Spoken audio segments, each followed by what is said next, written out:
station of choice.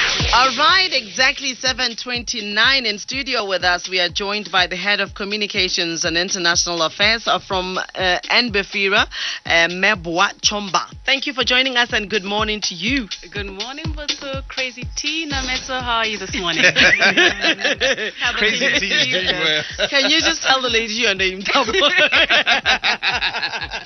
No, my name is Crazy T. It's okay. Crazy T. That's my new name. She works in communication, so she understood. Yeah, these ones can give themselves crazy names. She was just too polite to say, Crazy T at work. Thank you very much for coming. Thank you so much Now, for coming. I want to know something. Is it NBFIRA or NBFIRA? NBFIRA. Thank you very NBFIRA. much. Yeah, me and Dinamza, yes. No, I was telling you, when I say it wrong, I say NBFIRA all the time because the tongue NBFIRA. But I know It's Setswana, No, NBFIRA. it's not Setswana, dear. It's NBFIRA. It's only in recent times it was called that when it started in Elimbifir 10 years ago. So the posh girls came along and changed it. But thank you for joining us though.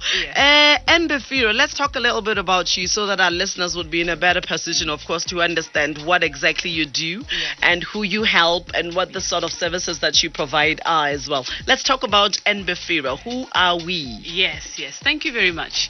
NBFIRA is a regulator for the non-bank financial institution sector. Rather long name. Yeah. But the authority was set up by an act of parliament in 2006, but we started our operations in 2008. So Right. we've been operating for about 10 years now.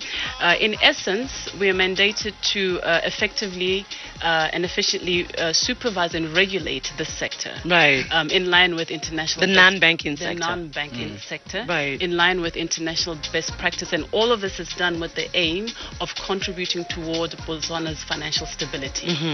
Just to give you a little bit more perspective about the magnitude of the sector and Right. the importance of its impact on our financial system, in 2017, the sector's total assets were 123 billion.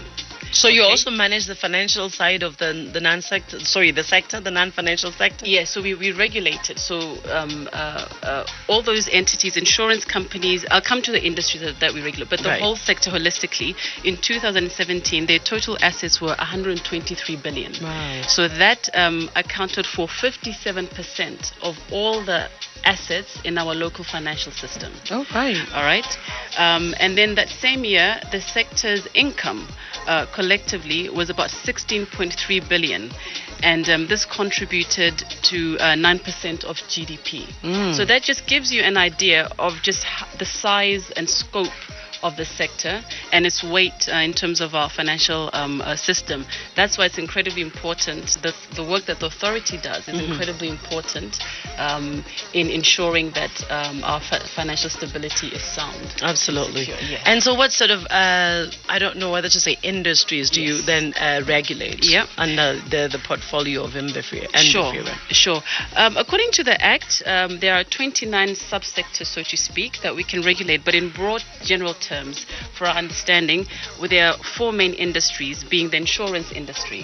So we know that in our insurance industry, we have our insurance companies, we have our brokers, we have our individuals who sell insurance business. So the insurance industry is also quite significant. In 2018, we had about just over 290, almost 300 regulated entities that were in operation, and about 60 brokers, so our industry is quite significant as well. So we have the insurance industry, then we have the capital markets industry. And the capital markets, we have our stock exchange, we have a variety of players, but most of the players within that industry are asset managers and our investment advisors. Yeah. Okay. And after that, we have our non-bank lending industry.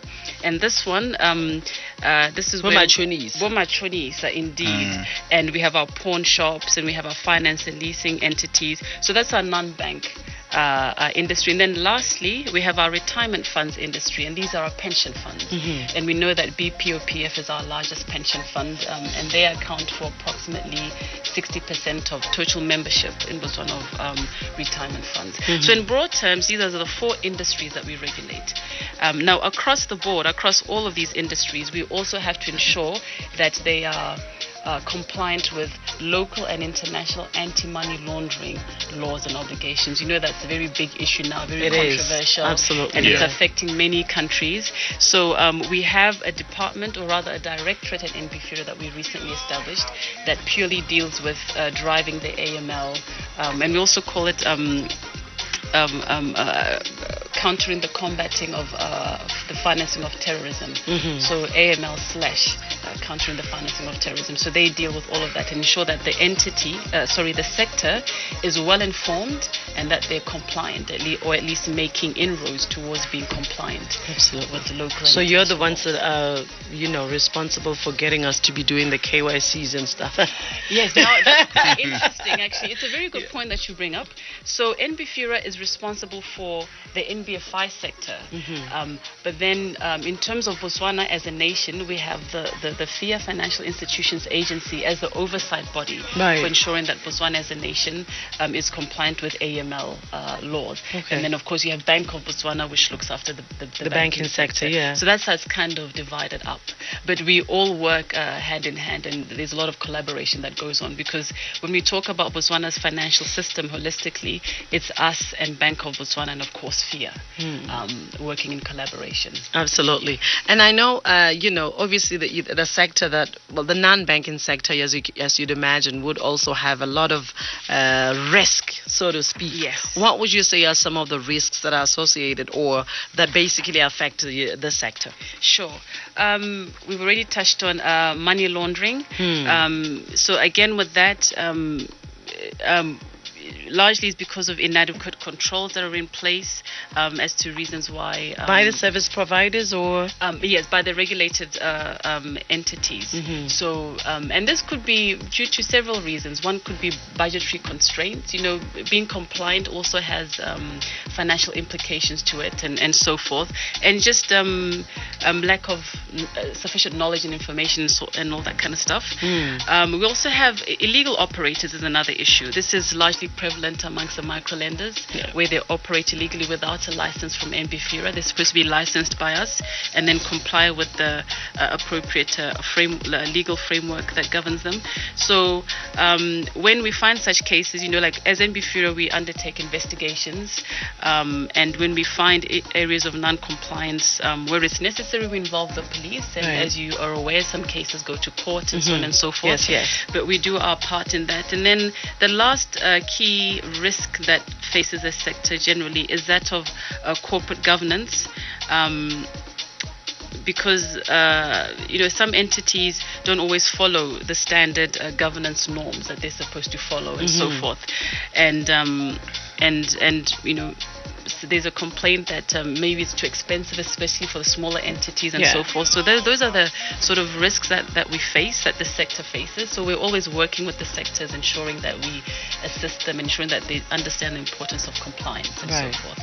Yes. So in terms of the sector that you actually that is under you, or in essence the one that you are regulating, what happens? So if I'm an organization, say I work within the sector, the non-banking sector, what happens?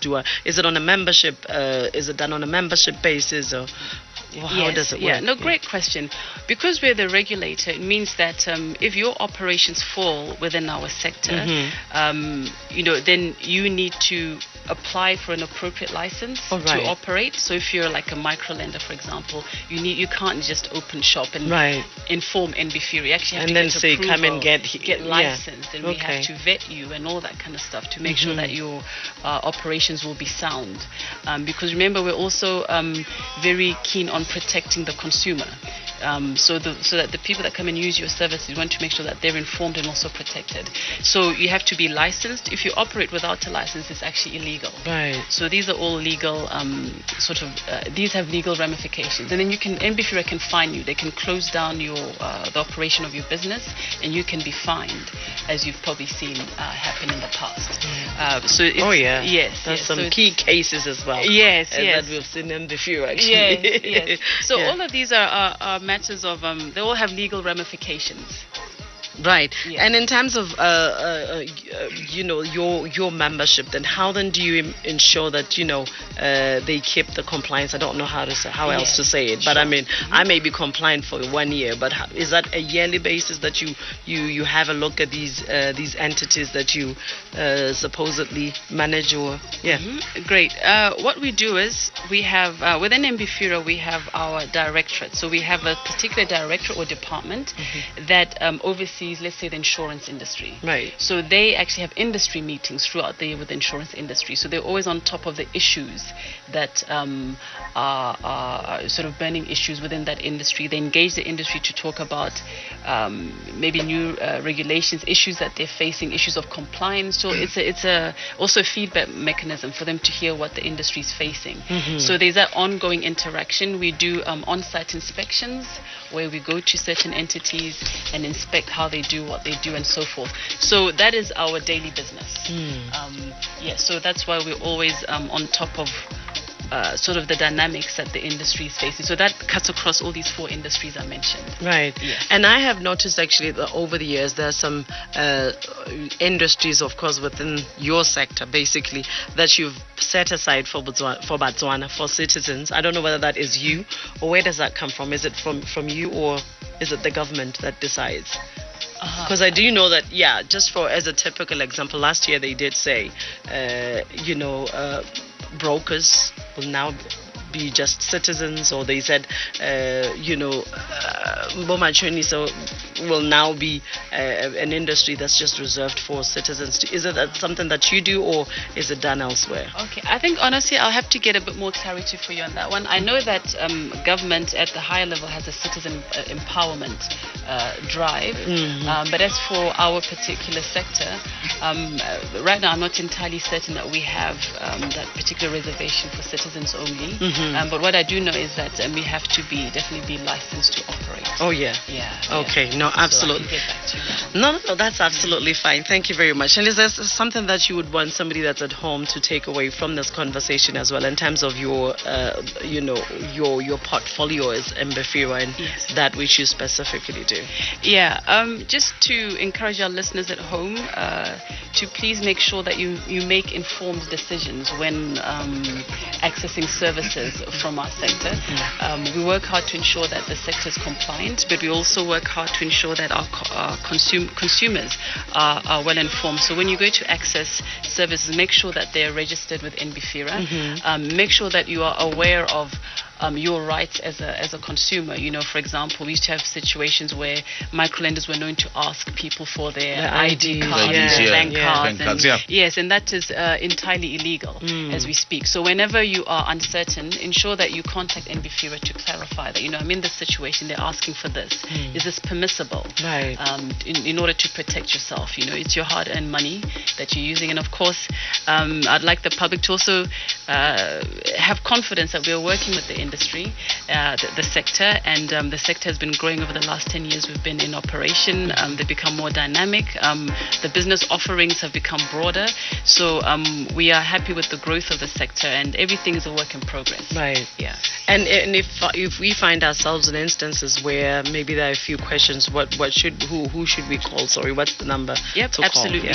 Call? Yeah. Our number is 368-6100. You can also contact us through Facebook. We've got a Facebook page, and we've also got a website. Right.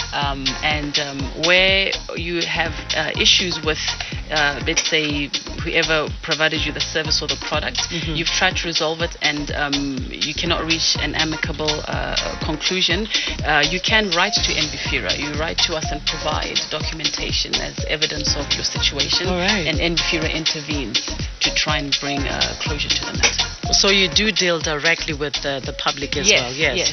Where they are failing to reach a middle ground or a solution with the person that provided the services, they write to us, provide the the documentation, and then we will take it up and investigate and see how we can help resolve the matter. Awesome. Well, it's good to know that, there is a protector for us, the consumer out there as well. So thank you for that. Thank you very much for your time, Mebua Chomba. It's been a great pleasure. Thank you. All right, there you go. That's Head of Communications and International Affairs, of course, from NBFIRA, Mebua Chomba. Yeah, talking about NBFIRAs and the regulator, what they do, who they regulate, and how they go about it.